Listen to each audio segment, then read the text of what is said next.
mendengar dalam berita ada 13 orang pelajar dari Mojokerto yang terseret ombak di pantai Drini, Gunung Kidul. Dari 13 orang, kalau nggak salah 9 berhasil diselamatkan. Saya nggak ingat yang lainnya. Nah, kalau nggak salah 3 meninggal, 1 lagi apakah sudah ditemukan, saya tidak ingat. Dikatakan bahwa mereka itu terseret ombak oleh karena sebuah fenomena yang disebut dalam bahasa Inggris itu rip current, atau dalam bahasa Indonesianya adalah arus pecah. Barangkali banyak di antara kita yang merasa asing dengan istilah ini, arus pecah. Rip current itu apa? Ini sebetulnya fenomena yang umum di pantai-pantai yang terutama yang ombaknya besar, gitu ya. Jadi yang dimaksud itu sebetulnya adalah ketika ombak itu kan datang ke arah pantai, ketika sudah menghantam pantai, air akan kembali ke laut lepas. Nah, arus balik dari pantai ke laut dalam itulah yang disebut arus pecah. Ini kalau di pantai kelihatannya justru tempat itu akan kelihatan tenang, airnya jernih gitu ya, tetapi arusnya sebetulnya sangat kuat. Bahkan perenang yang paling hebat pun tidak akan pernah bisa melawan arus tersebut. Maka ini fenomen yang memakan cukup banyak korban jiwa sebetulnya, terutama bagi mereka yang kaget, tidak siap, lalu dia tenggelam, apalagi kalau tidak bisa berenang. Tetapi karena dulu di Kamboja saya juga senang berenang di pantai, saya membaca-baca tentang arus pecah ini. Ternyata ada cara bagi orang kalau nggak sengaja masuk ke area itu, masih ada cara atau kesempatan bagi orang tentu saja yang bisa berenang untuk selamat. Dan itu cukup menarik. Caranya yang pertama tentu saja orangnya harus tenang. Yang kedua, ikut arus, bukan melawan, bukan mengandalkan kekuatan sendiri, bukan mengandalkan kehebatan, karena bahkan perenang yang paling hebat pun akan tenggelam kalau dia mencoba melawan arus ini. Maka orang diminta untuk tenang, yang penting tetap mengapung, lalu mengikuti saja sampai ke laut lepas. Nanti ketika sudah di laut itu pasti akan hilang kekuatan ombaknya itu, kekuatan arusnya itu. Masalahnya saya juga nggak tahu seberapa jauh gitu ya. Kalau jauh sekali juga saya nggak selamat gitu. Tapi katanya begitu teorinya. Saya belum pernah mencoba, ya nggak mau deh. Jadi sampai laut lepas dulu, baru setelah dia merasa nggak lagi terseret, diminta untuk berenang ke sisi yang lain, mengikuti ombak kembali ke pantai. Itu caranya. Jadi saudara-saudari yang terkasih, saya mau mengajak Anda bukan untuk mencoba rikar ya, tetapi untuk melihat ini bagaimana menghadapi arus seperti itu. Di sini bahkan kehebatan, kekuatan kita pun tidak ada gunanya. Orang hanya mengikuti arus, kemudian mencari jalan keluar yang lain. Nah,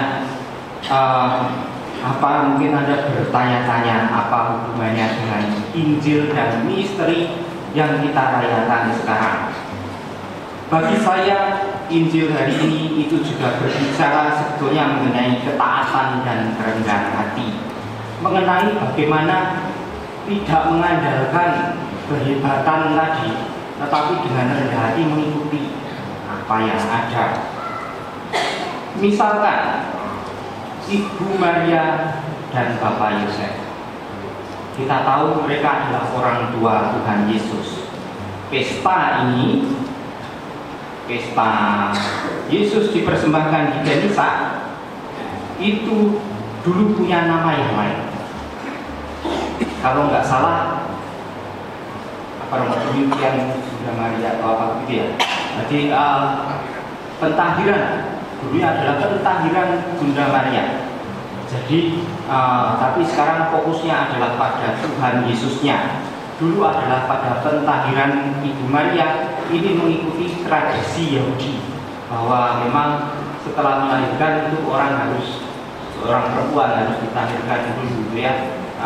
Saya nggak terlalu paham, mungkin karena darahnya atau apa, itu membuat orang menjadi tidak suci. Nah, ini tentu saja menarik. Bukankah Tuhan Yesus itu adalah yang kudus dari Allah? Dia adalah yang mulia, dia adalah yang suci. Maka kalau mengikuti itu, dia adalah Tuhan sendiri. Maka kalau mengikuti itu, sebetulnya Ibu Maria dan Bapak Yosef ini tidak perlu ya menyucikan diri dari apa lagi? Bukankah yang keluar dari dirinya adalah yang kudus dari Allah itu? Maka sebetulnya tidak perlu mengikuti itu. Tetapi Bunda Maria dan Bapak Yosef dengan rendah hati, penuh ketaatan pada hukum Taurat, mau mengikuti apa yang dituntut untuk dilakukan. Nah, sekarang mari kita lihat Tuhan Yesus sendiri. Dia adalah Tuhan. Kalau kita bicara tentang Tuhan Yesus, barangkali yang muncul di pikiran kita, di hati kita adalah Allah atau Tuhan yang penuh kuasa, yang mampu melakukan banyak mukjizat yang luar biasa, bisa menyembuhkan orang sakit, mengusir setan, membangkitkan orang mati, menjinakkan laut yang ganas. Dia adalah Tuhan yang maha kuasa. Barangkali itu yang muncul di pikiran kita. Tetapi justru peristiwa Yesus dipersembahkan di Genisa yang kita rayakan hari ini sebetulnya mengingatkan kita bahwa bukan kehebatan atau kekuasaan Tuhanlah yang menyelamatkan kita, tetapi apa? Ketaatannya pada Bapa, kerendahan hatinya, keterbukaannya pada yang kecil, sederhana, dan lemah, hatinya yang begitu rapuh, yang begitu mudah berbelas kasih dan tergerak oleh penderitaan orang, bahkan juga kerelaannya untuk menderita sampai mati. Artinya yang menyelamatkan kita bukan kehebatannya, kekuatannya yang luar biasa, tetapi dia menyelamatkan kita dengan kerakuan kemanusiaannya. Saudara-saudari yang terkasih, seringkali entah kita sadari atau tidak, sebetulnya Tuhan juga mempergunakan kelemahan kita untuk mengangkat kita. Maka dalam surat Rasul Paulus itu ya, surat kedua kepada jemaat di Korintus bab 12 ayat 9 itu kita juga mendengar, sebab justru dalam kelemahanlah kuasaku menjadi sempurna. Itu sabda Tuhan. Dalam kelemahanlah kuasaku menjadi sempurna. Seringkali kita ingin sehat. Siapa yang gak ingin sehat? Semua orang ingin sehat. Karena kalau kita sehat, kita bisa melakukan banyak hal. Kita bisa berprestasi. Tetapi Tuhan kadang-kadang malah memberi kita sakit supaya kita itu belajar untuk taat. Kita ingin kaya supaya dapat bahagia. Siapa orang yang tidak ingin kaya? Siapa yang dengan sengaja ingin miskin, nggak punya apa-apa? Nggak ada. Orang ingin kaya supaya bahagia, tetapi malah diberi kemiskinan supaya kita itu bijaksana, bisa menghargai apa yang kita punya, bisa bersyukur dalam hidup. Kita ingin punya kekuatan untuk melakukan hal-hal yang besar, tetapi malah diberi kerentanan supaya bisa melakukan segala sesuatunya secara lebih baik. Kita juga mohon kekuasaan supaya dipuja-puji, dikagumi orang, tetapi malah diberi kelemahan agar kita itu bisa merasakan kebutuhan akan Tuhan, dan supaya kita sungguh bisa bersyukur atas kasih Tuhan pada kita. Kita mohon segala hal, banyak hal dalam hidup, supaya bisa menikmati hidup. Tetapi kita diberi hidup oleh Tuhan supaya bisa menikmati segala hal. Hanya orang yang hiduplah yang bisa menikmati segala sesuatunya. Katanya, karena saya juga belum merasakan dia. Nanti kalau saya sudah mati, saya akan tahu Anda betul atau enggak. Jadi masih banyak lagi hal-hal yang lain seperti itu. Maka marilah kita belajar dari Tuhan, Tuhan yang mau merendahkan diri dan mengandalkan justru kelemahannya, keraguan, kerentanannya, kelembupan hatinya untuk menyelamatkan kita. Semoga kita pun punya hati yang seperti itu. Hari ini kita memulai lagi misa di tempat ini. Jadi sebuah pesta, tetapi juga bisa syukur atas selesainya renovasi gereja ini. Lihatlah gereja ini berbeda jauh dari yang dulu. Sekarang kelihatan lebih cantik, lebih indah, lebih megah, lebih kuat, dan harapannya tentu saja lebih nyaman bagi kita kalau untuk melakukan misa di sini. Tetapi ingat, sekali lagi, bukan pertama-tama kita memiliki gereja yang bagus dan megah.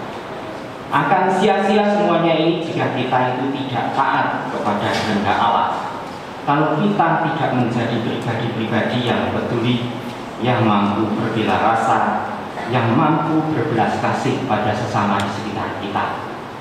Apa yang membuat gereja kuat? Itu adalah belas kasih kita kepada sesama di sekitar kita. Maka saya kembali kepada pemercikan air. Mungkin ada yang bertanya, Romo, apakah setelah ini akan ada pemercikan air lagi untuk gereja ini? Saya mengatakan tidak ada. Dengan sengaja saya memilih memerciki Anda semua. Kenapa? Karena gereja Allah itu yang pertama-tama bukan bangunan ini, tetapi adalah Anda semua, adalah kita semua. Kita sudah lama tidak misa di tempat ini. Maka semoga pemercikan ini juga mengingatkan kita akan hal itu, bahwa pertama-tama gereja itu adalah kita semua, masing-masing dari kita. Bagaimana kita berelasi, bagaimana kita saling melayani, saling mengampuni, saling mengasihi, dan juga mengasihi sesama yang lain dan saudara-saudara kita yang lain di sekitar kita, menjalin relasi yang baik dengan mereka. Inilah yang akan menjadi berkat yang sesungguhnya bagi kita semua, dan yang menjadikan Allah itu dimuliakan. Sebab Tuhan dimuliakan bukan dengan gereja yang bersih, indah, dan megah, atau dengan nyanyian-nyanyian yang merdu, tetapi pertama-tama dengan kelemah lembutan hati kita kepada sesama di sekitar kita. Maka marilah kita melanjutkan doa-doa kita. Kita bersyukur kepada Tuhan atas gedung gereja yang bagus ini. Semoga semakin memperbarui dan menyemangati kita juga untuk hidup gereja, tetapi juga pertama-tama kita mohon rahmat supaya kita diberi hati yang baru, hati yang penuh belas kasih, hati yang peduli, mau berbela rasa terhadap sesama di sekitar